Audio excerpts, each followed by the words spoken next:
Good morning, and welcome to another inspiring episode of the Good Morning Minute, where we start the day with purpose, passion, and a little bit of power.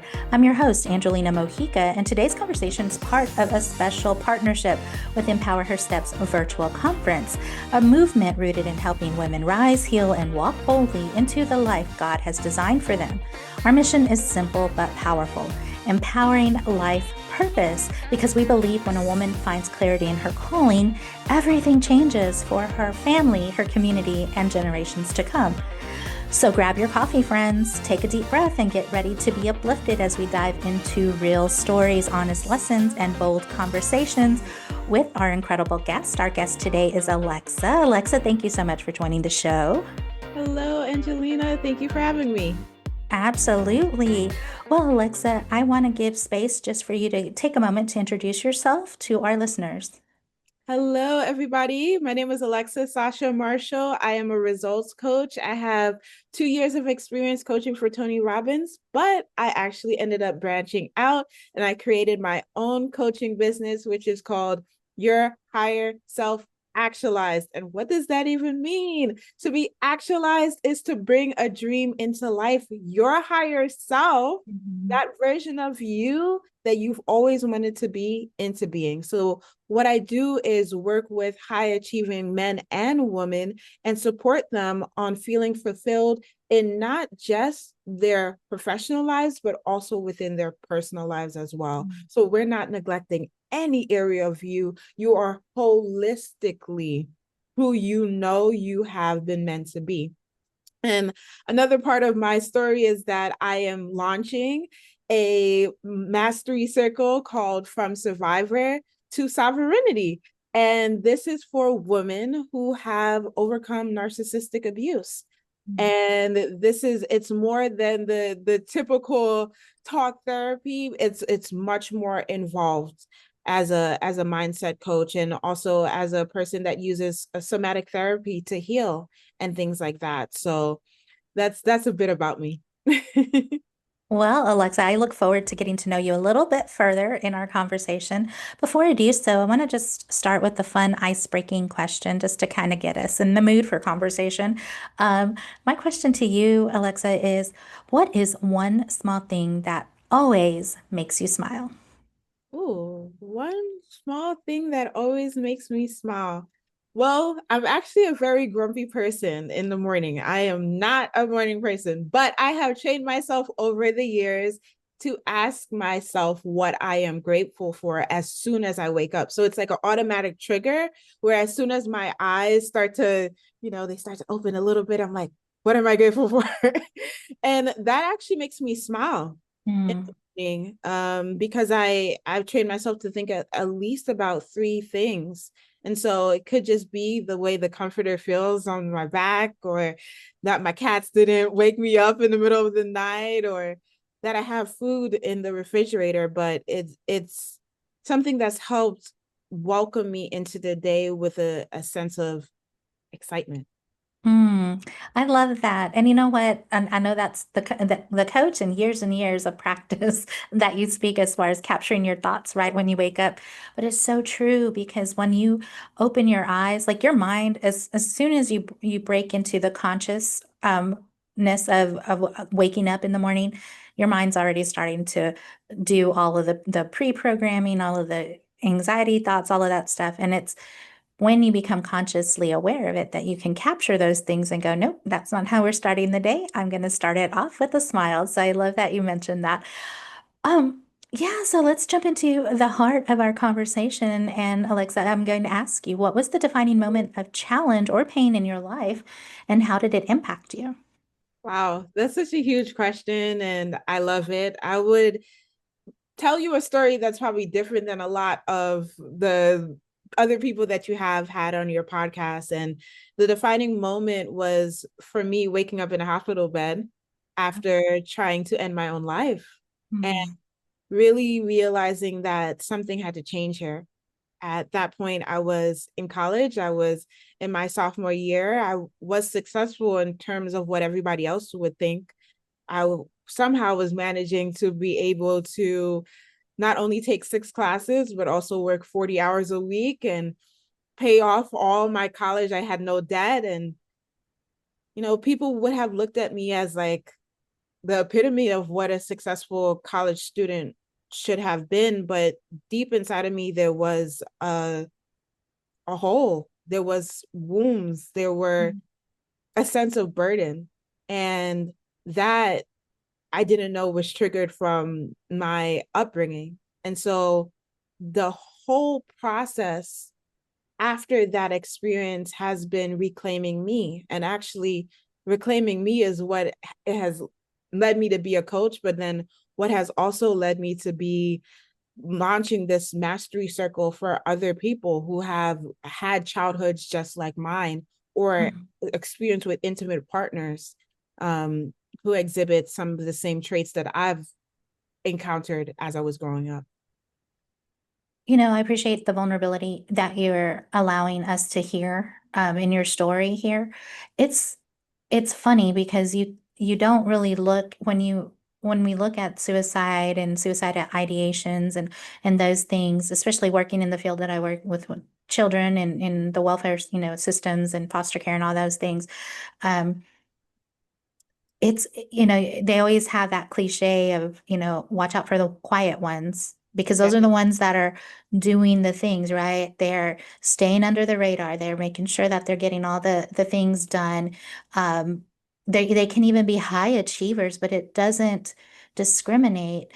Suicide just doesn't discriminate against who it is. I mean, it's going to hit when it hits, and you can mask it's walking in a facade. Like, you can mask all the hurt and the insecurities and all the things that you're going through because we know what survival is, right? So we've survived all our life through trauma, and we know how to operate, and we know what how to give face, I guess, to the world so that they don't know what's going on inside, because that's how guarded we can be sometimes. And I say we because I've been there too, Alexa.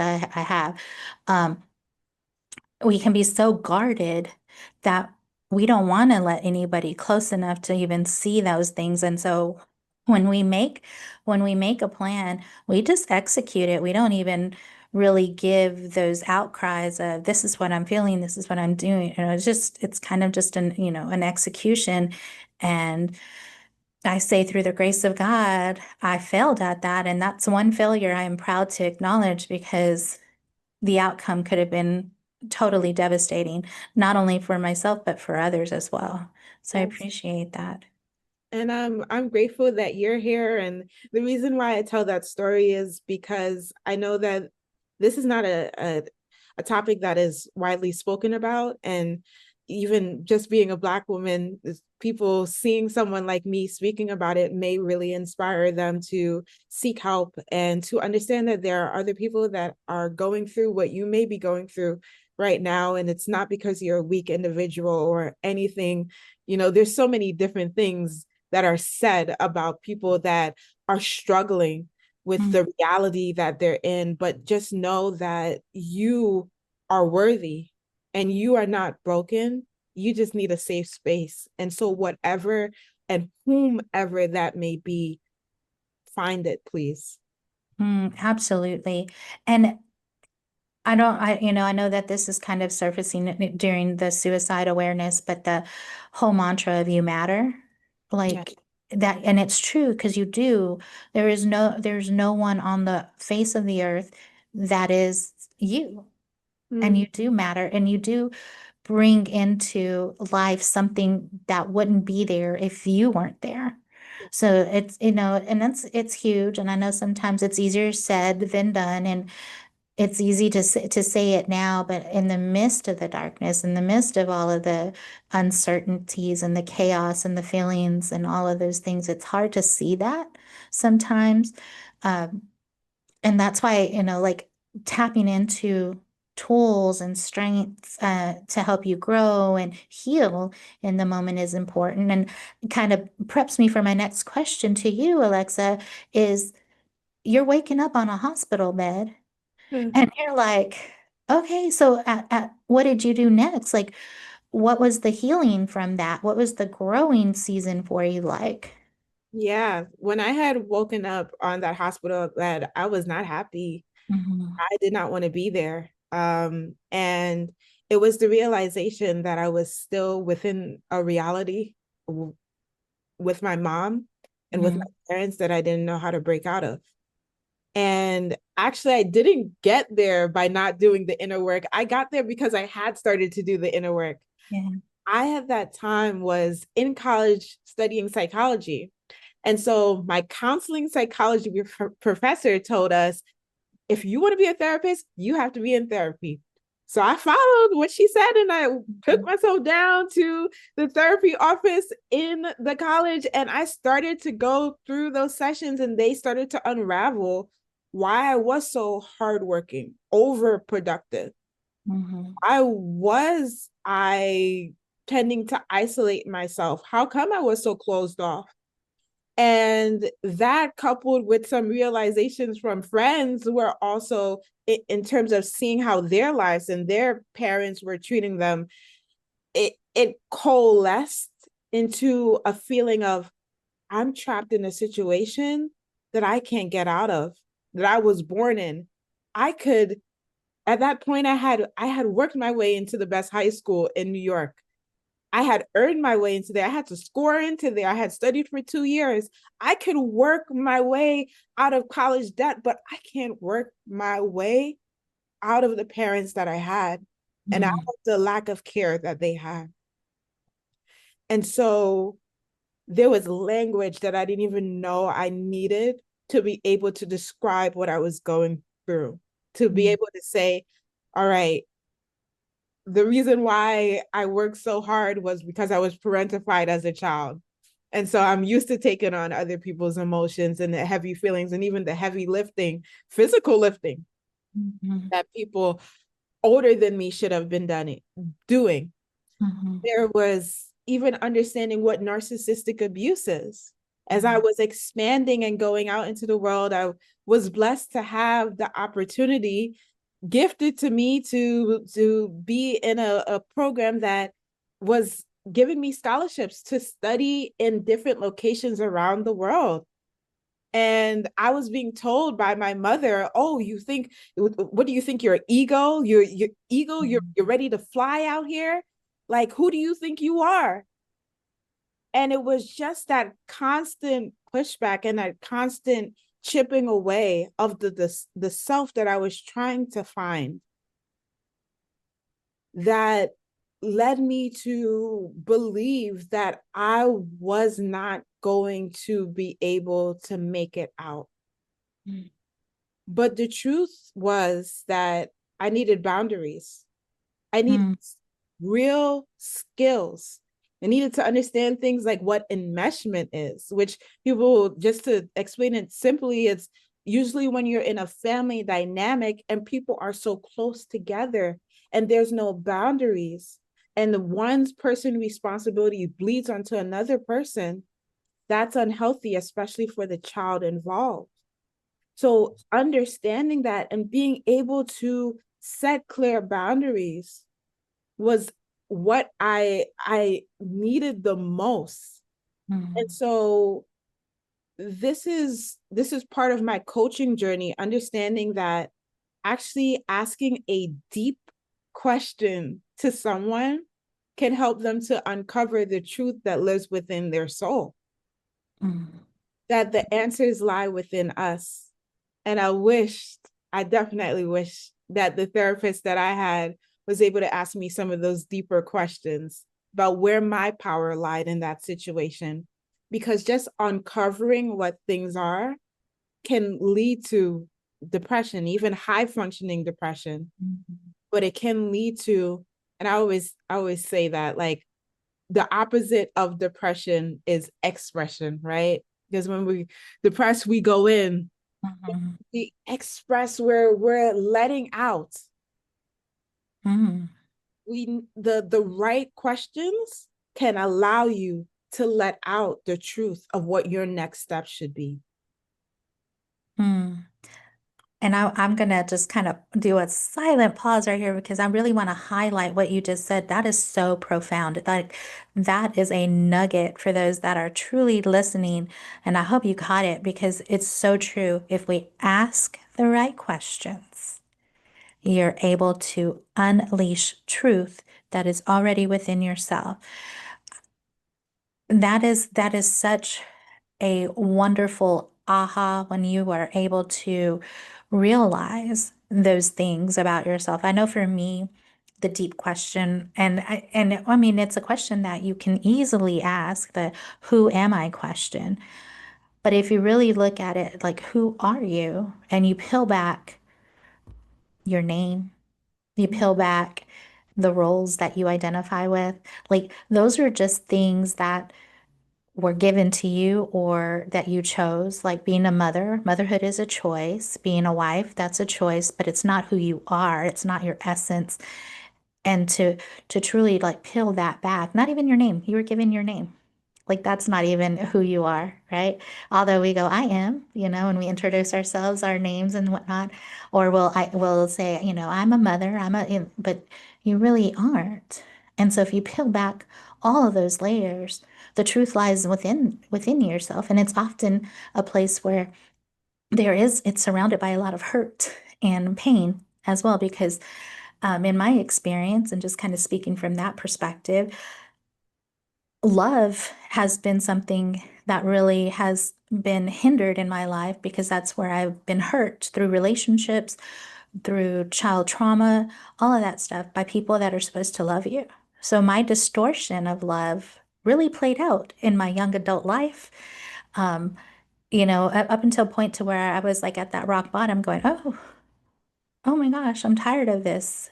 And so I love that you're mentioning being able to share your story and give a platform for others to step onto to share their story, because that's the whole point in this conversation. That's the whole point, is to bringing what was once in the darkness into the light and setting ourselves free. Yes. And thank you so much for sharing your story, because as we know, and what your listeners may be coming to understand in their lives, is that our childhood tends to play out in future relationships. We tend to attract the same things over and over. And there was a clinical psychologist who was very famous, Carl Jung. He's actually the person that made the term the collective unconscious and Mhm. archetypes and the Myers-Briggs personality types. He was the one that said, hey, when you have a trauma, when you have a wound, life is going to keep on bringing you that in different situations and people, not because it's trying to torture you, but because it's trying to give you a chance to heal it. But Mhm. if you don't even know what the wound is, because you don't have the awareness, or maybe you have the awareness, but you don't have the skills to help you navigate it differently this time, this is where you could start to feel burdened and stuck. Mhm. And that's where the cycle continues. And I just had a conference that I co-created called the Cycle Stops Here Conference, out of that understanding that we tend to go in a loop, as you said, distorted love, a distorted, so many distortions Mhm. in things, distorted uh, version of self-worth, Mhm. distorted understanding of who you are. There's so many limiting thoughts and beliefs that can hold us back and hold us down. And when they do that, they solidify into an identity. Mhm. We then say, hey, I've been this way all my life. This is my personal personality. No, that's your personal reality. That's not your personality. And your personal reality could change. It could shift if you wanted it to. Mhm. You could say, like I did after 3 years of teaching and feeling like, I know there's more to life. Maybe I need to try another, not, maybe it's not public school, maybe it's charter schools. I need to see what other ways children can be helped that have special education needs. Mhm. I decided to move to Philadelphia. And the way that that happened, I was literally listening to a Sia song that is called Courage to Change. And in that song, I would encourage every single person to listen to it. She is repeating over and over again, have I the courage to change? Have I the courage to change? And when I first heard that song, it resonated so deeply within me, but the answer was no, Angela. Angelina, it was no. No, I do not have the courage to change. This is the way I've been for decades. No. But after a month, there was a resounding yes that came up. And that's part of why I say that even it's a simple question, but it's a deep question. The type of questions that you ask yourself, the quality of questions that you ask yourself really determine the outcome of your life. That is so important too. And I just want it to resonate with people. I mean, it is because it really dives into the spirit. It really dives into the essence of who you are when you ask those profound questions, those deep digging questions, because it's wanting to go past all the layers of walls that we've built up of survival, of protection. It's going past all of that. And it's so important to really understand who you are and to find purpose and discover it. It's important to go into and do the inner work. You're not the first person to sit there and go, yeah, part of my growing season was doing the inner work, was starting my own healing journey before I could even address the outward relationships with my mother and family and all those that contributed to part of my story. I think that's important. So, Alexa, when did you start discovering, you know what, there's some purpose behind this as you're going along in your season? Oh my goodness. Well, I had at that time, I had moved to Philadelphia, which meant I had completely broken away from my mother. I had left that house and I was sitting there thinking, there's so many aspects of myself that I want to be better in.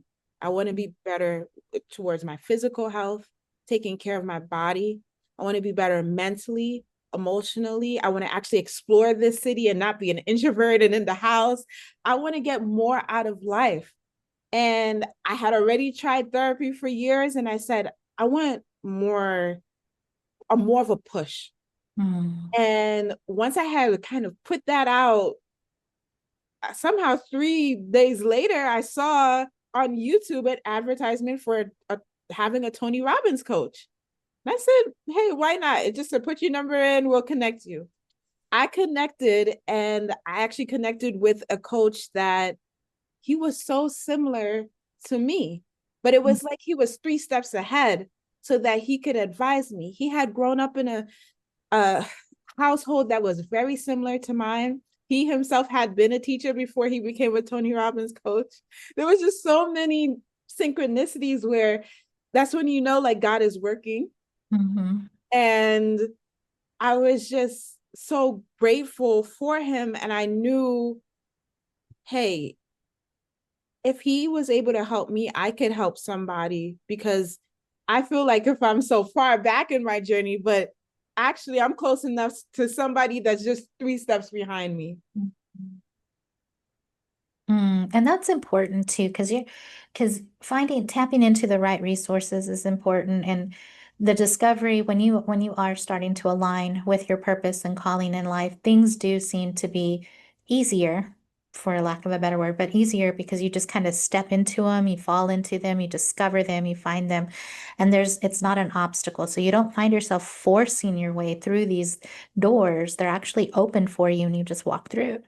And so and yes, for me in the journey too, I see God's work and hand in all of that because it's very much that. And when I hit places that are feel like I'm having to force a situation or having to push a little harder, then I know it's a time for me to step back and take a hard pause and go, is that really the door that I need to walk through? Is this in alignment with my purpose and calling? Because sometimes it may seem like a great thing and you want to jump into it, but it really isn't meant for you at whether it's that timing or just that opportunity. It's just not meant because it can it can detour you off of your path that you have. So I appreciate you saying that. And then you mentioned lightly the emphasis of community too, because you mentioned I met this guy and he's like 3 steps ahead of me, and so he was able to really walk me through. There was a lot of things that we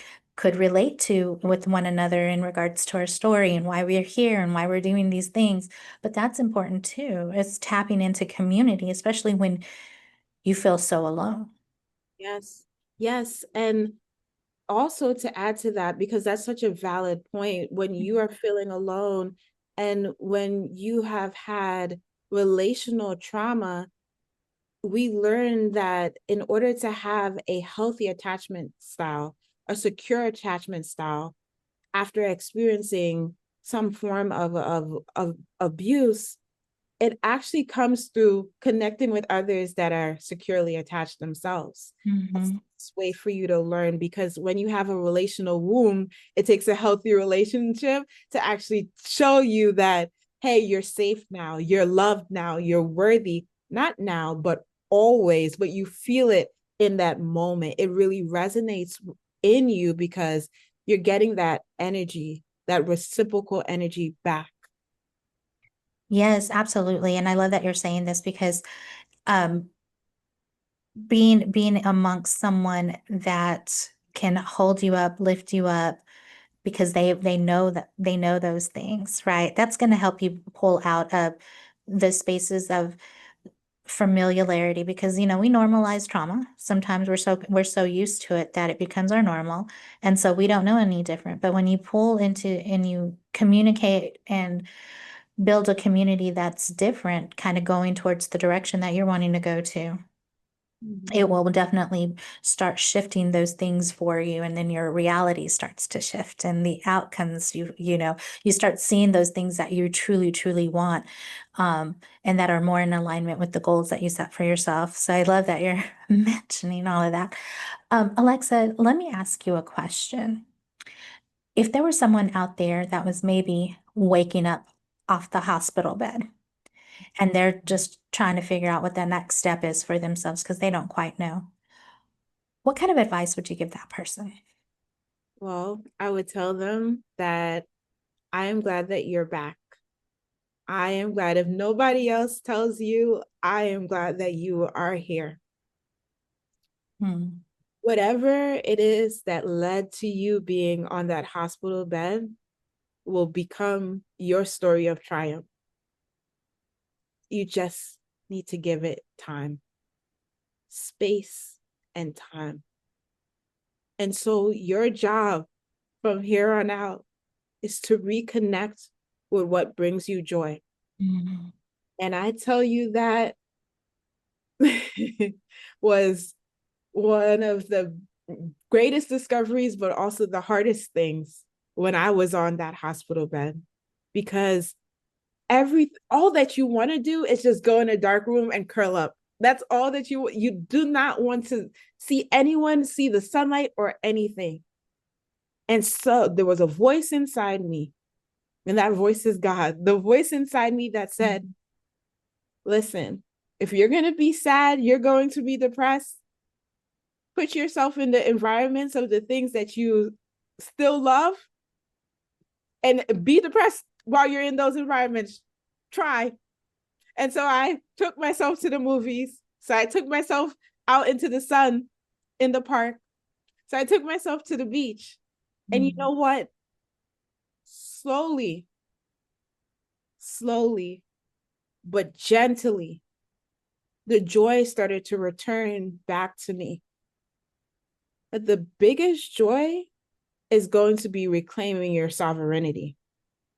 And Hmm. sovereignty is a big word, and it's a sophisticated word for freedom, but specifically freedom with choice. That you choose your life. Hmm. There are things that you were running away from that led to you being on that bed. But there are things that will have you rise out of bed with a smile if you give them the chance. Identify them. And anything that is causing you to want to go back into that dark space, that is where, if you can on your own, yes, maneuver getting rid of them. But if you know that that's a struggle for you, seek help. There's hotlines, free hotlines that are really helpful. I've had to call them. Hey, my move to Philadelphia, I'm here to be honest. My move to Philadelphia wasn't this, oh, I'm free, awesome. No, I got really lonely in a house and I panicked. And I said, nobody, no, mom, dad, nobody will save me. Nobody will help me. Nobody cares. And I called the hotline and somebody really loving answered that phone. And so that is what I would tell you.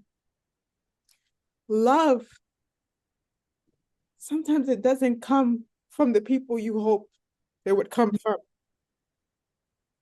Sometimes it's not in the familiar face or space that you need it, but it exists. And if you give yourself the chance to reconnect to it, then you will have it. Seek and you will find. Yes, amen. Yes, Jesus. Seek and you shall find, knock and the door shall be open. That's so profound and so accurate and so true. And the Lord is there for you. And you're right. Love is out there and it may not be as you expected it to look like, but it doesn't mean that it's any less genuine, because when it's given to you, it is given to you. That voice on the other side of the phone who genuinely cared to talk with you and help encourage you and give you just enough so that you can continue to move on your own in your journey, and you keep feeding it. You keep feeding that motivation and that inspiration. You keep feeding it by connecting with those people that give you that unconditional love. Like, and it's easy. It really is easy to find once you allow yourself to be vulnerable and say, you know what, I need help. I need guidance. I need this or whatever this is or that or whatever that is so true. And thank you so much for being so open and transparent in this moment. Alexa, just kind of shifting gears more into the sunny side of things and the beautiful beach atmosphere that you got behind you. What does living with purpose look like for you now? Oh my goodness. Living with purpose looks like all the things that helped me to heal when I was first starting off in this journey. So I started off doing, I didn't even know that I was physically healing myself through doing yoga. I enrolled in a yoga studio and I did a month challenge every single day doing yoga. And it was something that I would look forward to every single day because it was the only place where I really felt peace. Mm. At that point, I had so many ruminating thoughts. And there was always a 2-minute section where the instructor would tell us, just lie on the mat and just be. And in that 2 minutes, that's where I could actually experience the quiet of my mind and serenity. Mm. But it also looked like being in sisterhoods of women who were mature, women who are loving, women that if I wanted to share my experience, they would be welcoming and accepting, but it wasn't a trauma bond. Sometimes we Mhm. meet people that have experienced things just like us, and it's complaining and it's talking and it's feeding the issue. Meeting people that are actually mature means that they help you move forward in your healing. in your understanding of what love and self-worth is. Mm-hmm. And it also looked like sound healing. I listened to music. I mentioned that Sia song, but there's a lot of music that I listen to that helps encourage me. Physiology is like one of the easiest ways to change your mental state and your emotional state. So just getting on the elliptical every morning and listening to your favorite songs, getting out in nature, that's a real thing where grounding your feet releases negative ions into the earth and helps Mm-hmm. you feel more settled and grounded. So that's in addition to anything else you love, like ask yourself, when is the last time I took a dance class? When is the last time that I went to a new restaurant? When is the last time I treated myself to a movie or went on Groupon to see how much the massages cost? When is the last time that you actually looked at all of these different things that are available in this lifetime outside of just going to work and just choose one to enjoy, choose Mm-hmm. one a week, choose one every 2 days, but choose. That is your sovereign right. Mm-hmm. And that's so important too, because if you don't put yourself first, no one else will. Um, it's not their job. It's not their job to put you first. If you don't even do it for yourself, how can you expect someone else to do it? And that's the hard truth behind the message that you talk about. But it is true because when you can lay there in your own peace, you can solve a lot of your own problems too, because you can hear the voice of God in those moments and the counseling. I mean, we're so praying, God, please give me guidance, give me counsel. But if you make no space for those prayers to be answered or to hear back the answer, then you're going to continue a prayer and you're going to feel very discouraged because you're going to feel like it's unanswered, but you're not giving space for it to be answered. And so that's the whole importance of, be quick to listen and slow to speak. Be still and allow that peace to resonate with you because there is a lot of just healing in that alone as well, for sure. Yes, exactly. It's like what you were saying, the Bible quote, if you knock on the door, but you run away or you put on your headphones and you don't hear that the door is open, then you missed the opportunity. It's not that the opportunity wasn't presented for you to come in. You have Yeah. to also be receptive. And that's also another thing that's very hard for people that have been through trauma as well to be able to receive. Mm, But it all comes from knowing that just a little mustard seed of understanding you are worthy. mm, That as you are getting ready in the morning, as you are looking in the mirror, I am worthy. I am worthy. Just a little bit of it resonating will allow you to receive. And as you start to receive, you'll realize, ooh, this is good. And then you start, it's like we all see those videos of those dogs that are, unfortunately, they're on the street and they're scared because they've been abused. And somebody comes with some food and they're so skeptical. They're hunched up, but they taste a little bit and it's like their body lights up, their face lights up, and they know this is good for me. This is nourishing for me. When we've gone through trauma, we don't know oftentimes what's nourishing, who's nourishing, and who's not. And so just being a little bit open, mhm, think that you're worthy of better will allow you to take the chance to receive better from God. mhm. Absolutely. Well, Alexa, as we get closer to the end of our conversation, I do want to ask you a question of legacy and impact. It's one I ask all my guests. And that question is, if today were your last day, what would you want to be remembered for? Oh my goodness. It's a huge question. Well, wow, Angelina, I know that we say, and you said it so beautifully, like, we are not our names. But one thing that is beautiful is that my parents didn't know that the first and middle name that they were giving me is the same, has the same exact meaning. And so Alexa and Sasha both mean protector of man or defender of man. They come from Alexander the Great. Mhm. And I hope to be able to protect people. I hope to, and I know I have already, but I hope to do it on a greater, grander scale. And that starts with me telling the truth about my journey and my testimony. And that's why I'm here, because it can feel, as you said, like if you're alone, but you're not. Mhm. You're not. There's at least 100,000 people just like you in any situation that you're in. Yeah, yeah, absolutely.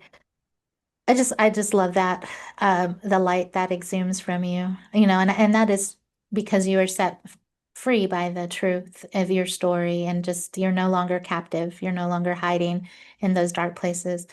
Alexa, my final question to you is if you could leave just one bit of truth or maybe a word of encouragement with someone listening today who's still trying to figure out their purpose, what would it be?